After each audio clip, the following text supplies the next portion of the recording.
आज काय झोपच झाली नव्हती राव. कारण सकाळीच झोपत होतो, मम्मीनं उठवलं आणि म्हणली चला आज गहू काढा जायचे. मग काय टप हातात घेतला आणि सरळ शेताकच निघालो. दादानं डोक्यावर ताडपत्री घेतली होती आणि पुढं ट्रॅक्टरवाला होताच. सरळ उपनरवाल्याच्या ट्रॅक्टरमध्ये बसलो सरळ शेताकडे निघालो. बाबा आज लय दिवसातून शेताक चालू तर म्हणलं आज लय रोग काढणार आहे. बाबा ट्रॅक्टरवर बसून चालवत्या तरी बरं होता म्हणलं, परत पाय पाय एवढा लांब जायचा. पाहिलं तर ट्रॅक्टरचं बेकारनं काम बाबा. रस्ता एवढा बेकार होता, पाठीची डायरेक्ट वाटच लागली होती. धडाम धडाम करून बाबा फार अंग मोकळा करून टाकला होता. शेवटी बाबा एकदाच पोचलो शेताक पोचलो. पाहिलं तर जाम गहू होता. म्हणलं गहू लई दिसत आहे, मग जवळच गेलो पाहिलं तर कमीच राहिला होता. कारण निमा गहू त्याने आधीच काढून ठेवला होता. म्हणलं आज काय नाही, 1 तासाचा काम आहे पण 1 तासात लय रोग निघणार आहे. तेव्हा दादा म्हणतो ताडपत्री आतरून ताडपत्री घेतली आतरून. दादा आणि मीच गेलो होतो, मग त्या मागून येणार होते. एवढ्याच इकडं नवनाथ्याची एंट्री झाली. नवनाथ्यात जाम लाजत होता. म्हणला भाऊ काय लाजतोय, तुका 4 आहे म्हणतो. त्याला म्हणलं आता तुला ब्लॉगमध्ये टाकणारच आपण. तो ब्लॉगमध्ये लाजत होता. आणि एवढा इथं गहू पाहिला. गहू जरा बराच होता. म्हटलं आज काय लय दिवसातून आलो म्हणजे आज रोगच निघणार आहे. आता मग काय गहू काढायचं होता तर म्हणलं इकडचं दृश्य दाखवून घ्यावं. तर मग कसं वाटलं आमच्या शेताचं दृश्य? एक नंबर आहे ना? मग कमेंटमध्ये सांगा. इथं आमचं आंब बिंब. आता काय नाही बाबा, आता गहू काढायला जायचा होता. म्हटलं थांबा इथून शूटिंग घेऊ. इकडून मस्तपैकी घेत होतं. हा एवढा गहू होता. नवनाथ्या कामाला भेटला. नवनाथ्या म्हणतो तू इकडं काय शूटिंग काढतोय? म्हटलं बाबा आलो ना, एक जरा सीन तर घेऊ दे, जरा काम करता दिसलं पाहिजे. मग काय आता गहू काढायला जायचा होता. इकडं गहू इकडून एक डबल सीन घेत होतं तर डबल नवनाथ्या म्हणतो.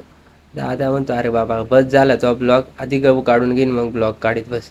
म्हटलं दादा तुला काय माहिती, आता ब्लॉग याच्यात कामाच्यात काढायचे तर काय. इकडे मस्तपैकी गहू येत होतं तर पाहिलं ना मित्रांनो किती मेहनत घ्यायला लागते. मला वाटत असेल शेतकरी एकदम सुखात राहते, पण बाबा लय मेहनत राहते. कमेंटमध्ये सांगा तुम्हाला शेती करायला आवडत आहे का तुम्हाला सरकारी नोकरी पाहिजे. बाबा मला तर शेती लय आवडते बाबा. ते शेतीमध्ये टेन्शन नसतंय पण डोक्याला ताण तेवढाच राहत आहे बाबा. एक परिता काम परवडत आहे पण या शेतीने शेतीमध्ये मेहनत आहे तेवढी. मग काय नाही शेवटी बाबा भिडलो बाबा कामाला एकदाशी. जवळजवळ लय दिवसातून भिडलो होतो बाबा. पटापट काम करायला आमचा आधी त्याच्यामध्ये भिडला. म्हणलं आता काही गहू राहतच नाही म्हणलं बाबा, कारण आधीनं सुद्धा खारीचा वाटा उचलला होता. दादा त्यात म्हणला तुम्हाला वडापाव देतो, एवढा गहू वाहून झालो. मग काय आपला स्पीड वाढला 150च्या स्पीडनं. मग आपण काम करायला लागलो पटापट. म्हणलं आता काय 15 मिनिटाचंच काम संपवायचं आणि मग मस्त वडापाव काय जायचं.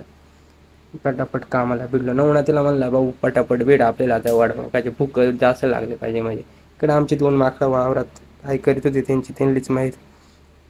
बाबा फायनली आमचा गहू काढून झाला आणि दादा म्हणतो आता बाजरी उपटायचे म्हणलो. बाबा आता तर टेन्शनच वाढला. म्हणलं आधीच एवढा गरम झाला त्याच्यात बाजरी उपटायचे.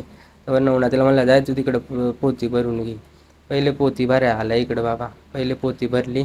इकडं भुसा तर जाम जोरात पडत होता. भुसा म्हणलं भरायचे काय, भुसा म्हणतो नंतर भरू काय. मला जरा बरा वाटला. इकडं गव्हाची पोती भरून झाली. पाहिला मग कसा गहू आहे एकदम मस्त. तोपर्यंत म्हणलं आता खालचा गहू पडलाय तो भरून घ्यावा. मम्मी तिकडे ह्याच करीत होती. म्हणलं आता आपण थोडी मदत करावा, कारण कष्टाचं फळ नेहमी गोड राहते. आणि एवढी मेहनत आहे म्हणलो खालच्या दाण्याला ये बाबा लय किंमत राहते.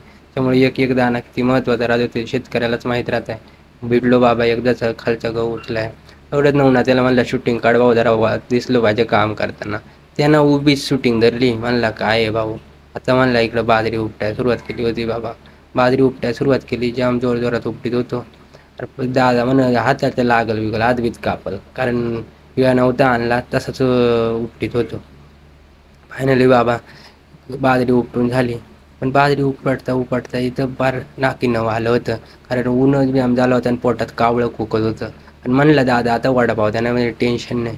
इकडं हाताची फार वाटत लागली होती. तुम्ही पाहू शकता उन्हानं तर मावला डोका जाम घामा धारच वाहत होती. म्हणलं आता घरी गेल्या मस्त आंघोळ करायची आणि सरळ हॉटेलमध्ये जाऊन वडापावच खायचं. काही इकडं पाहिलं तर आमचं हे आंबं जाम मोठं झालं. तर म्हणलं आता हे आंबं काय 2 वर्षात जाम आंबं देणार आहेत. त्यामुळे 2 वर्षांना जाम आंबं खायला मिळणार आहेत. तुम्हाला आंबा आवडत असेल तर नक्की आमच्या शेतात मस्त गोड आंबं लागते. इकडं पाहून घ्या होतं. इकडं आमची इटभट्टी लागली होती. इटभट्टीच्या नंतर इकडं खाली आमच्यावाला बाजरी बिजरी मस्त. आणि हा पुढचा आंबा पाहिला तर एवढा गोड आहे ना भाऊ, एक नंबर. पण यावर्षी त्याला बारा नेमका कमी चाललाय. इकडं खाली मस्त हिरवा गार दिसत होता. शेतात येऊन एवढा भारी वाटत होता ना, लय म्हणजे लय. तुम्हाला शेत आवडत आहे का तुम्हाला नोकरी आवडते? मला तर भाऊ शेत लय आवडत आहे बाबा. इथं आमचा हा बदामाचा झाड, तर बदामाच्या झाडाला काही बदामं नव्हती. इकडं पावसाळा म्हणला का एकदम हिरवागार वातावरण राहतंय. हा आंब्याखाली मस्त एक झोप एक नंबर येते, एवढी भारी येते ना बाबा, काही एसी फिक्की. आणि इकडे हा नवरा त्याच्या डोक्यावर यावा होता, म्हणला भाऊ एक नंबर काम करीत आहे. मग काय मी कांदे खोरा घेतला आणि सरळ निघालो आता, कारण घरी जायचं होता.